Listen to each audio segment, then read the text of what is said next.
Hello everyone, I am Christine Josti of Mail Something Pretty, and I have this fun Get Well card to show with you with this kind of fun technique. It's like a patchwork or quilting or weaving, however, whatever you want to call it. But to me, it looks like a handmade quilt.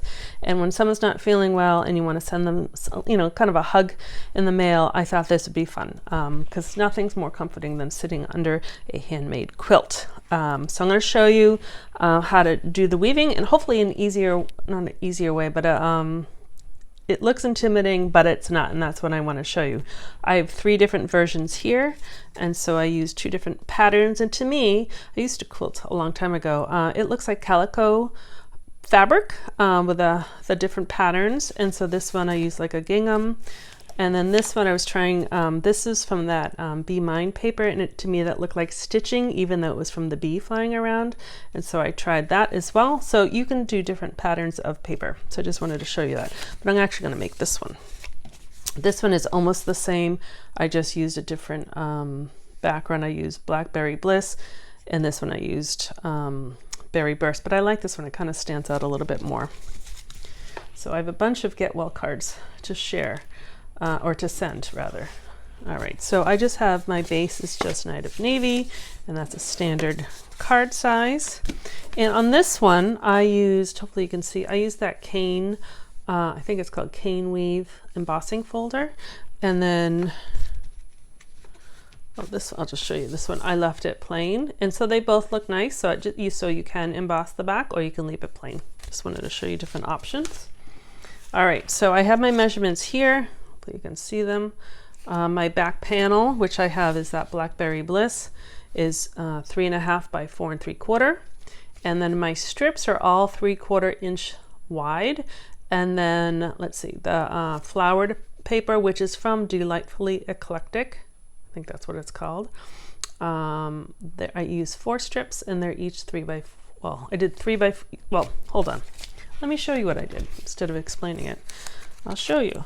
All right, so I haven't cut the strips out of those 2 people's papers yet, and that is my back panel that we will do the weaving on. And so I thought rather than like losing all my pieces, I cut them in panels like that, and now we're just going to cut them into 3/4 inch strips. So let's see, I just want to make sure I cut the right size because I only have one up here. Let's actually just do it this way. Yes, so with this one in the landscape position, I'm going to cut my 3/4 inch strips, and it should actually measure out perfectly. So I will post the sizes and everything too, so you can refer to them again. So this one you want 5 strips. Yep. So these ones are a little bit shorter, and these ones will be a little bit longer. So these I'm gonna cut in the portrait position, and I'm going to get 4 3/4 inch strips.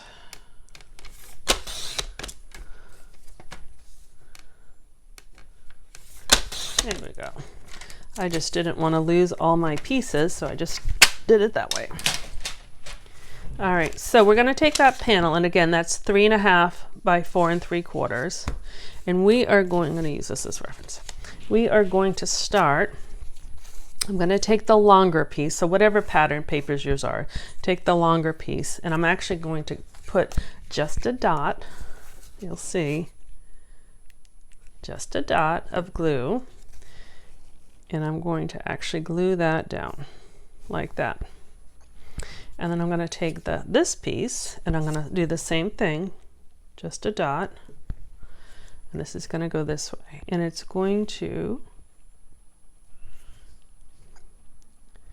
I just want to make sure that you don't see the pattern like that. So it's a nice 90-degree angle, just like that. And the gingham paper, in case you were curious, it came from, it's just called Glorious Gingham, and it's 6 by 6, and you get 5 different colors in it. And it's a fun pack of paper. I think that sometimes gets forgotten. I've used all my Berry Burst, but that's in the annual catalog, and it's retiring. I don't know if it's sold out yet or not, but that's where I got it. Okay, so the next thing we're gonna do So we are just going to lay out. I'm not going to glue them down yet. Looks like I cut mine one a little wider. That's okay. Actually, let's do it this way. I'm going to put a dab of glue, and I'm going to actually put that right on top of this corner. Just make sure it's straight. All right, so now that's what I have. So now I'm going to lay these two down. I'm not going to glue them down yet, because I want to make sure that I have equal distances. And my fingernails are so trimmed that I can't move things. Tweezers sometimes helps. All right, so this moved over, so I want to make sure that that has the right order. Okay. So that looks pretty even. So I'm going to glue this one down, right? Because it's going to end up going every other. So I'm going to put a little glue there. And I'm going to put some glue on top of that one. So when I take this one off, oops, this one is going to go under. So I'm going to put some, and actually, because we haven't glued this down, it's easy to lift up. So I'm going to put glue there. I can even lift this up,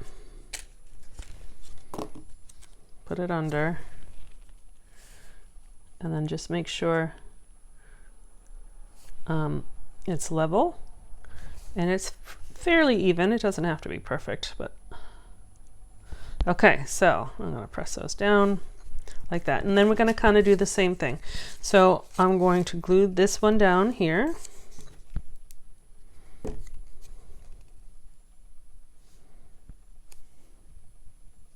Hopefully you'll be able to see what I'm going to do in a second there. Oops. I think I have a little glue on my fingers and it's sticking. Okay, so now I'm going to do the same thing. I'm going to lay these all out. And then we'll just make sure that my borders are fairly even. So that one needs to push down a little bit. Maybe this one goes up a little bit.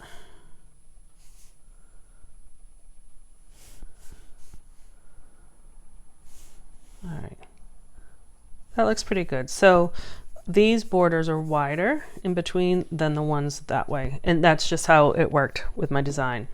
So I'm going to take this middle one up. Oops. So sticky fingers.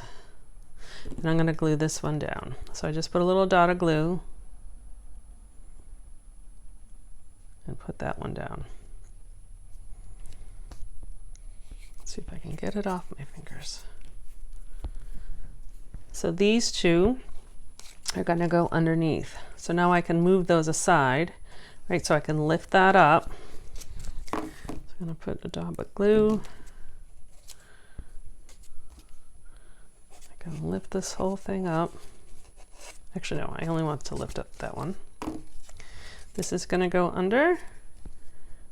Because I have that there, it's easier for me now to find the middle. And I'll do the same thing with that one. So a little dot of glue. Lift that up. Find my middle. Like that. Okay. So now hopefully you can see. So now all we're going to do is, so that's like every other. So I'm just going to lift this whole thing up. So this one needs to go.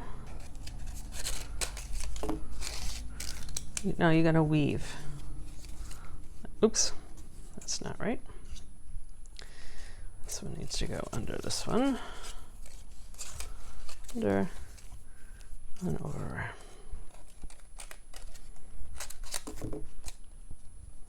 Because we haven't glued any corners or anything down, it's easy to kind of lift them all up.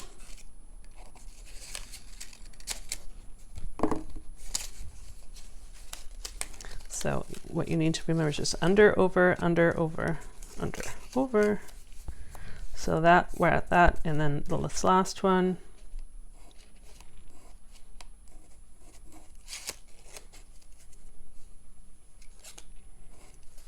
Teresa's helped me just to kind of lift things up to a little more fine motor skills. All right, so now just double check that looks like the right pattern. So now, like this one's already glued down, I'm going to lift that up, glue that one down. I'm only gluing down the kind of the edges, the end pieces, I should say. And then I am going to glue down this bottom corner. And that will kind of, I guess I'll do this bottom corner too. So I think all 4 corners have been glued, and then all the top pieces have been glued. Just give it a second to dry. So that I found is the easiest way to do the patchwork, to kind of do one side, the top, and then do it incrementally like that. So hopefully that was helpful to you. So then again, you can either emboss that or leave it plain. I'm just going to leave mine plain. Put that on top. Like that. And then, I mean, it looks like such a beautiful little quilt. And so then I already cut out a rectangle, and I think that was from Timeless Arrangements, but you can have any shape.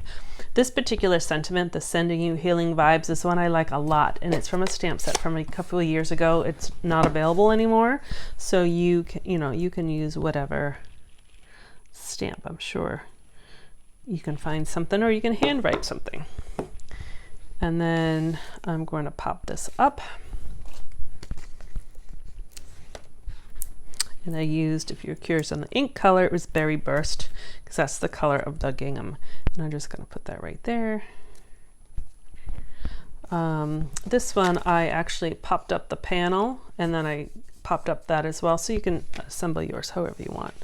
And then if you wanted, just to show you, you can also do it in the landscape, because the blanket works both. So it doesn't really matter which direction you hold the card. And then I will put some white. I don't think I did that on any of mine. Oh, I did. Oh, did I bring white up here? Remember I had a strip. And I do. Look at that. So I'm just going to put a little, this is a 1/2 inch strip of the same paper versus those, that's 3/4 inches. You can do whatever you'd like. But just to give the inside a little color. Oops.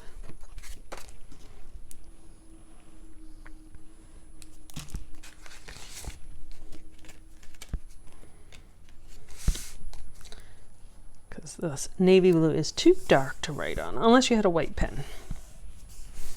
All right, here we go. So it's just a really nice, like a recovering card, or if someone's sick, or they just broke their arm, or it's just something that they needed a little love in the mail. So there you go.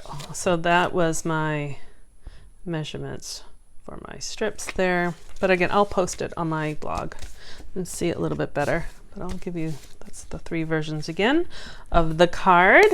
So again, I don't know, I'm calling it a patchwork card or a quilting card. So there you go. So I hope you liked it. Thank you very much. Feel free to write in the comments, visit my blog, and if you're not on my mailing list, you can sign up right there at mailsomethingpretty.com, and be sure to subscribe to this YouTube channel, and then you'll be alerted whenever I either go live or when I download a video. Thanks so much. Have a wonderful day. Bye-bye.